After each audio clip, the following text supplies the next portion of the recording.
Hi, so let's come back to the same topic of refractive index. Last video में हमने किया था थोड़ी सी थ्योरी से नंबर्स, थ्योरी से not numericals, MCQ type without calculation.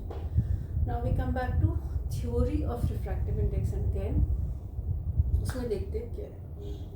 Let's come to the number itself. Number we saw the number which is nothing but the index which we write as Ri. Its value can be 1, it can be 0.5, it can be 1.3, it can be any value.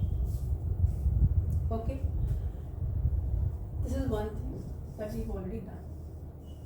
Now we come to a concept called medium. What is a medium? Medium क्या चीज़ होती है? जहाँ पे हम हैं, जो हमारी surroundings हैं, that is what a medium is in rough words. अब इस चैप्टर में क्योंकि हम लाइट के बारे में एक बात कर रहे हैं, तो जो हम मीडियम के ले रहे हैं, मीडियम या सराउंडिंग का बहुत इम्पोर्टेंट है ट्रांसपेरेंट.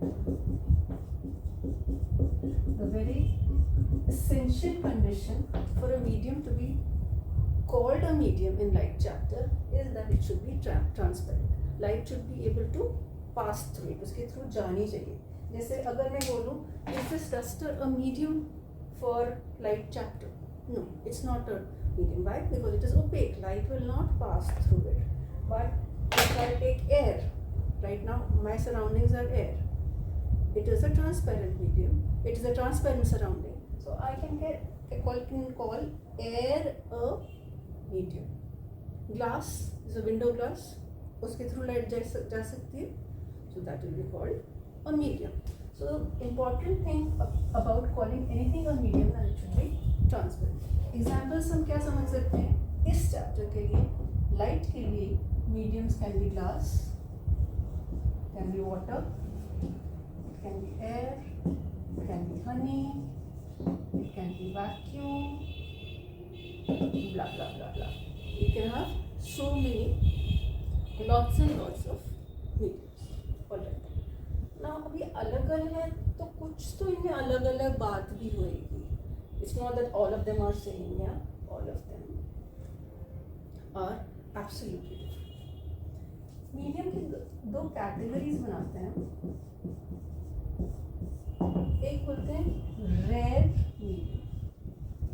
दो टाइप्स की मीडियम होता है. एक होता है रेयर मीडियम और एक होता है डेंस मीडियम. अब इसमें ज़्यादा फिजिक्स की ज़रूरत नहीं है. हम अभी अपने इंट्यूशन, अपने इंस्टिंक्ट से कोई भी बता सकता है कि what is a rare medium, what is a dense medium. अगर if I compare two things, suppose I compare air and water. अगर मैं किसी से भी पूछूंगी, छोटे से बच्चे से भी पूछूंगी कि इसमें से डेंस कौन सा लग रहा है, स्टफ्ड कौन सा लग रहा है, हैवी कौन सा लग रहा है, between if I say air and I'm trying to compare air and water. So which one do you think is more dense? Automatically हमारा दिमाग अपने आप ही बता देता है that this is dense, भारी सा फीलिंग आती है, and this is rare. Fine. तो इसमें हमें कुछ फिजिक्स की जरूरत नहीं है. इसमें हमें ऐसे ही कर सकते हैं. Suppose I take another case. I take mercury and I take oil. Mercury, you know, is a very very dense medium with 13.6 का density. Mercury बहुत गाढ़ा होता है, एकदम लोहे के जैसे गाढ़ा होता है. So between oil and mercury, which is dense and which is rare? Obviously, oil is rare and mercury is dense. अगर मैं एग्जाम्पल लूँ ग्लास एंड वाटर लेती, glass will be dense and water will be rare. जो हल्का लगता है, जो कम फीलिंग आती है, that is what is rare. So these are two categories of mediums, transparent surroundings. One is rare medium and one is dense medium. Okay. अब rare dense का मतलब तो समझ आ गया कि हमको फील क्या हो रहा है. और उससे होता क्या है, रेयर से क्या होता है और डेंस से क्या होता है। प्रैक्टिकली अगर हम देखें विदाउट फिजिक्स, हम एयर में चल रहे हैं, तो हमारा मीडियम हो गया एयर, हमें चलने में कोई प्रॉब्लम आती है नहीं, बड़ी इजीली हम चल जाते हैं। पर अगर आप सोचो स्विमिंग पूल में चल रहे हैं, स्विमिंग पूल में पानी है, how easy it is to walk in a swimming pool. It's fine, we can walk in swimming pool, but it is more difficult than walking in air. अब वो क्यों हुआ, क्योंकि पानी के मॉलिक्यूल्स थे, वो हमें जाने नहीं दे रहे थे, ये वो, क्योंकि वो डेंस मीडियम था। Water was a denser medium than air, that's why we had a difficulty in moving in the dense medium water. Same thing happens to light. When it is traveling in a denser medium, it finds it very difficult to move. हमारी भी पानी में चलने में can we walk that fast? No, we can't walk that fast. So the same thing happens to light. If I have a dense medium and if I have a rare medium, and we try and understand the speed of light. Light किसमें तेज चल पाएगी?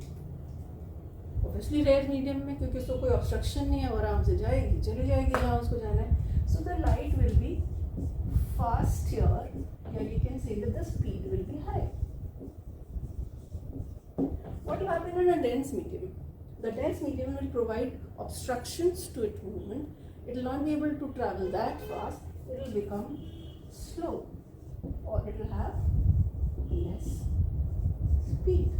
So this is what happens to light when it comes in contact with a dense medium or a rare medium. That is why अगर हम refraction या traveling of light या medium पढ़ रहे हैं, तो we have need to understand कि कहाँ पे light slow move होगी और कहाँ पे उसकी speed बढ़ जाएगी या कम हो जाएगी। ठीक है, theoretically तो ये समझ आ गया। अब नंबर से कैसे पता चले? साइंटिस्ट ने क्या किया, एक टेबल बनाई थी, उसमें यहाँ पर है कितने सारे सॉयों मीडियम्स के नाम लिख दिए।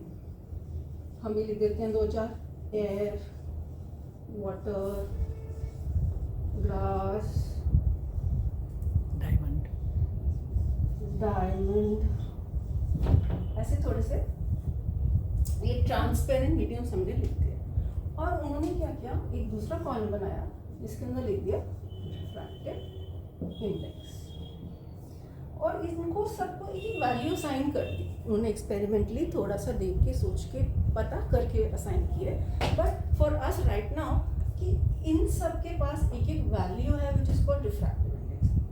फॉर एग्जाम्पल एयर की वैल्यू करीब करीब 0.99 है, या हम इसको 1 भी ले सकते हैं। वाटर की वैल्यू करीब 1.3 है, ग्लास की वैल्यू, अब ये सब अप्रॉक्सीमेट है और ये सब सब्जेक्ट टू चेंजेस हैं, हम जस्ट एक रफ आइडिया दे रहे हैं। इसकी शायद 2.5 है, 4 2.4 या 2.5 कुछ भी ले सकते हैं। So these are a number, this is a number given to air related to light. अगर हमें लाइट के बारे में डील करना है और एयर के बारे में डील करना है, तो this is a number which is associated to air. 1.3 is a number of refractive index associated to water. अब ये कर क्या रहे हैं नंबर, ये क्यों है, यही वैल्यू क्यों है, और इनसे हमें क्या पता चलता है? What do we come to know from refractive index? सबसे इजी बात ये है कि अगर ये हमारा एक की पॉइंट हो जाएगा, if value of refractive index is small, that means it is a rare medium. That's it. This is the only thing that you have to remember. If the value of refractive index is small, the medium will be called rare medium. अब water rare है कि dense है, मैं कैसे बताया? ये small है कि बिग है, हमें क्या पता? तो always we compare it with something else. 1.3 को ना मैं स्मॉल बोल सकती हूँ, ना मैं बिग बोल सकती हूँ, पता नहीं किस रेफरेंस से बात करनी है। तो कभी भी किसी मीडियम को एक सिंगल मीडियम के रेफरेंस में नहीं बात करते, हमेशा you have to compare it with something else. तो मैं कहती हूँ अच्छा लेट मी कंपेयर, मुझे वाटर के बारे में नहीं पता करना है, but let me compare it compare to glass. I want to find out what is water as compared to glass. Now water we can write it as 1.3. इसका refractive index, glass का I can say I know from the tables that it is 1.5. Comparing this to 1.3 से छोटा है, अगर water का छोटा है तो between these two this becomes rare and this becomes dense. Gist क्या हुई, वाटर का रिफ्रैक्टिव इंडेक्स स्मॉल तो वो रेयर बन। अब relating again to the speed, अगर रेयर है, अगर वो हमें कुछ नहीं कह रहा, रेयर मतलब बेचारा सा कुछ नहीं कहता, अगर वो कुछ नहीं कह रहा तो हमारी स्पीड क्या हो जाएगी, तेज हो जाएगी। So water small number, rare medium and speed will be and automatically यहाँ हो जाएगा speed will be less. So do we get a comparison of different things from one thing? ये feeling में ही हमको लग रहा था water और glass में rare है, value से पता चल गया ये rare है क्योंकि ये छोटा है, value से पता चल गया कि क्योंकि ये rare है इसमें इसकी speed कम हो जाएगी, ठीक है। अब और कुछ भी पता चल जाता है हमें यही वैल्यू से या यही टेबल से। This is a very important table, please understand it very careful. Comparing two mediums in different aspects, उसके नंबर, रिफ्रैक्टिव इंडेक्स नंबर से, उसकी रेयरिटी या डेंसिटी से, रेयर या डेंसर मीडियम से, उसमें स्पीड ऑफ लाइट से। अब एक चीज़ आती है refraction which we did in the first video, that it bends, the light gets bent. Bend मतलब अब वो कितना, अगर बेंड हो रहा है तो मतलब वो बहुत पावरफुल होएगा, अगर लाइट को बेंड कर रहा है तो वो ज़्यादा पावरफुल होगा।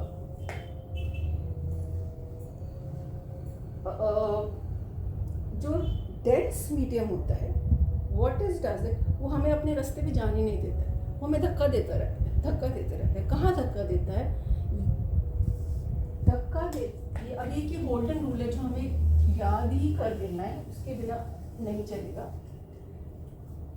If the light is travelling,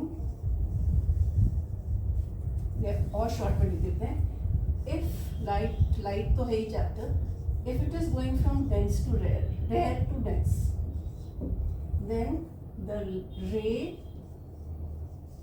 shifts towards north. This is one sentence that we have to remember for solving any question, whether theoretical or numerical of refractive।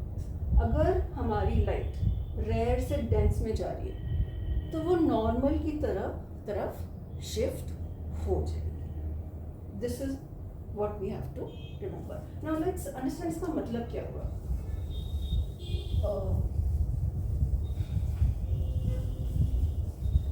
ये टेबल को अभी आप इंटैक्ट रखना, इसमें हमें और चीज़ें ऐड करनी है, मैं रख कर लूँ, इसमें हमें और चीज़ें ऐड करनी है।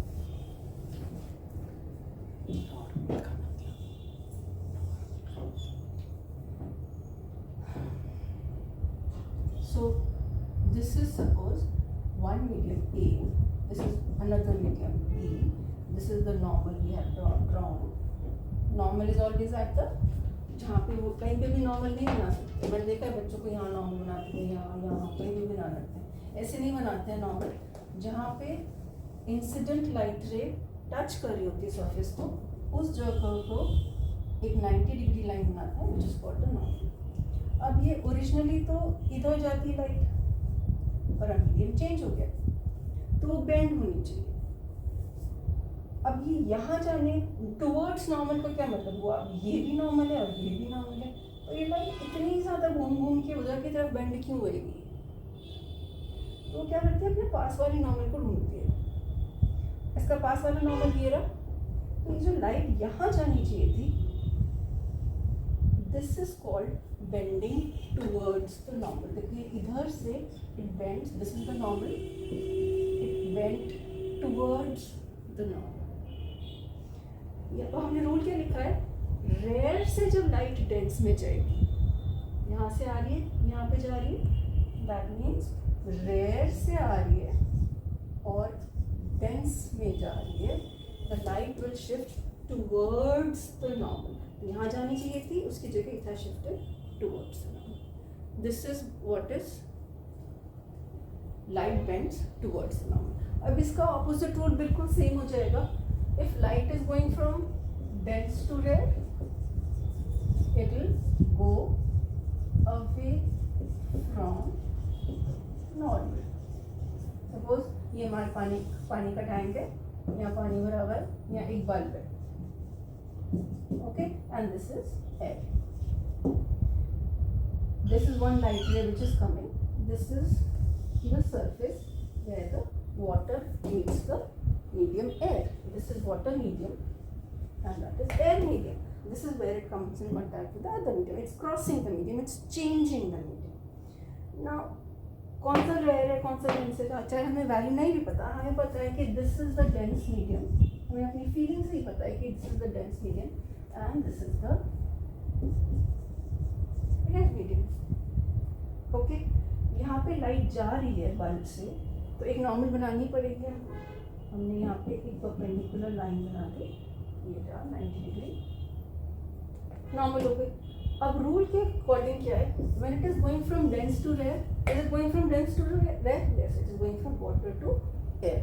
It will go away from the normal. इसको जाना कहाँ है असली में लाइट को? यहाँ जाना चाहिए था इसको, यहाँ जाना रहती है, मगर क्योंकि मीडियम चेंज हो गया, because the medium has change, it will go away from its normal. इस सेक्शन का नॉर्मल है ये. The light will go away, यहाँ जाना चाहिए था, उसकी जगह it will go here. So it has left its original path, छोड़ दिया है उसने वाला path, and it has gone away from its normal. When did this happen? When the light was travelling from dense to rare.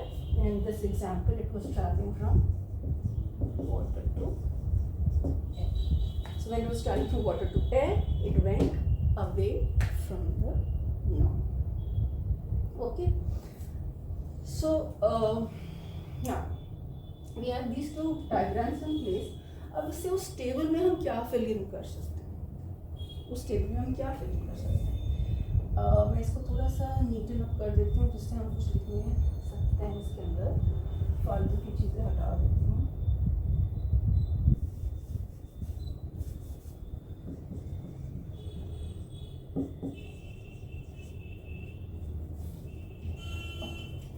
Angle of incidence हमने देखा था, जहाँ से लाइट आ रही है और normal, that was called angle of incidence. Okay, angle of incidence हो गया. जो रिफ्रैक्टेड रे है और जहाँ जा रही है वो हो गया angle of refraction. Now can you just by seeing tell me which one is the greater angle?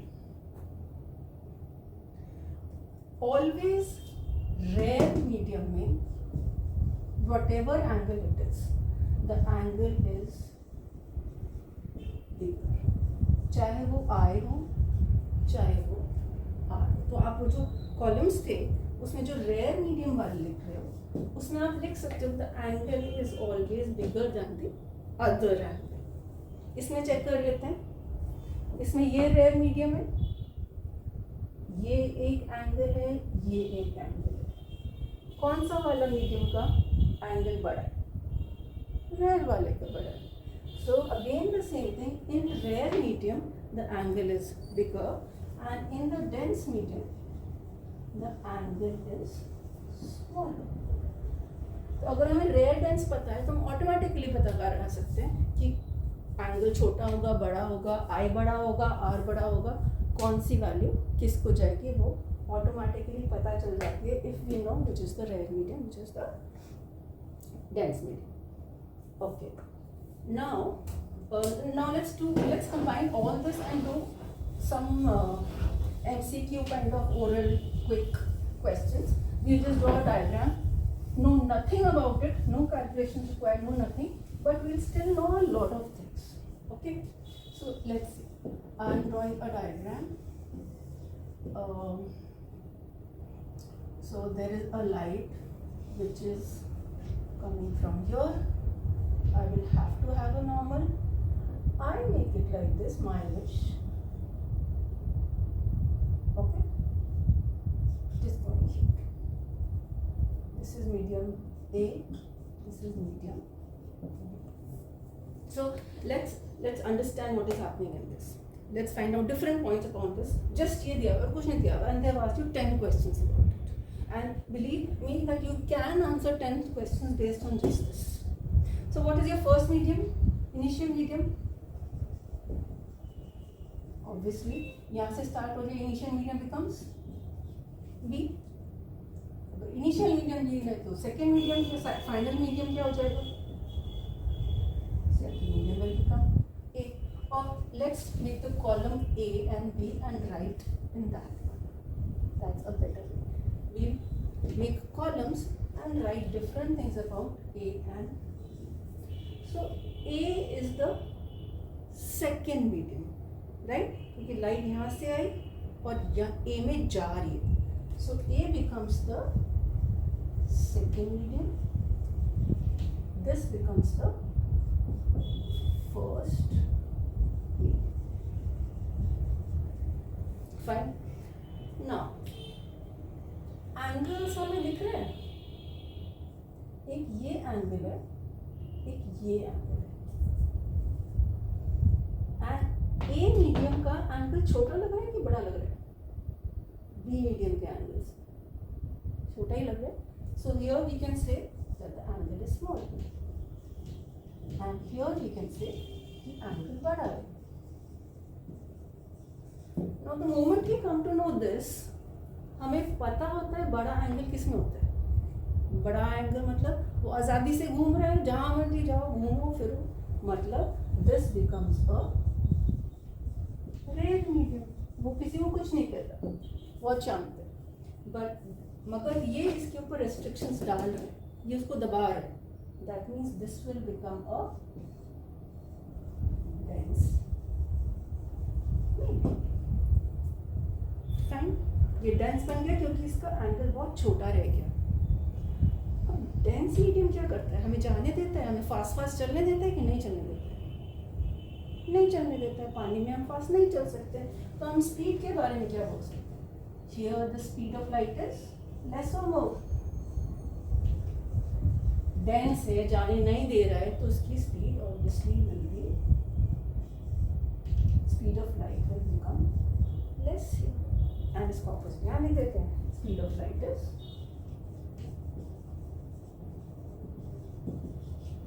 मोर. अगर हमारे पास दो ऑप्शन हो कि choose between A and B, match the following refractive indexes हैं, एक है 2, एक है 3. अब कौन सा चूज करेंगे ए के लिए और कौन सा चूज करेंगे बी के लिए?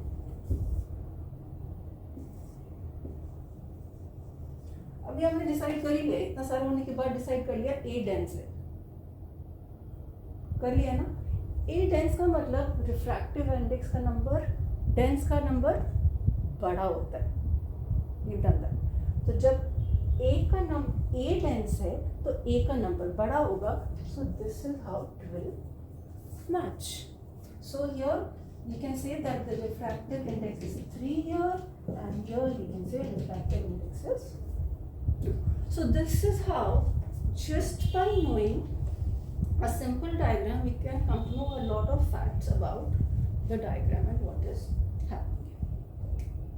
Alright, now we go to the next topic.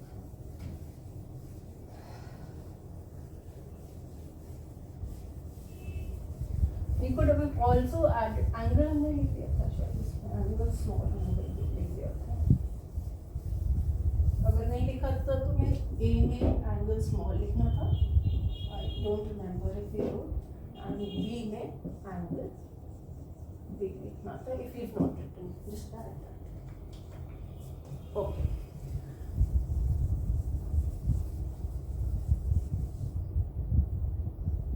Pause कर, एडिट कर देंगे, ज्वाइन कर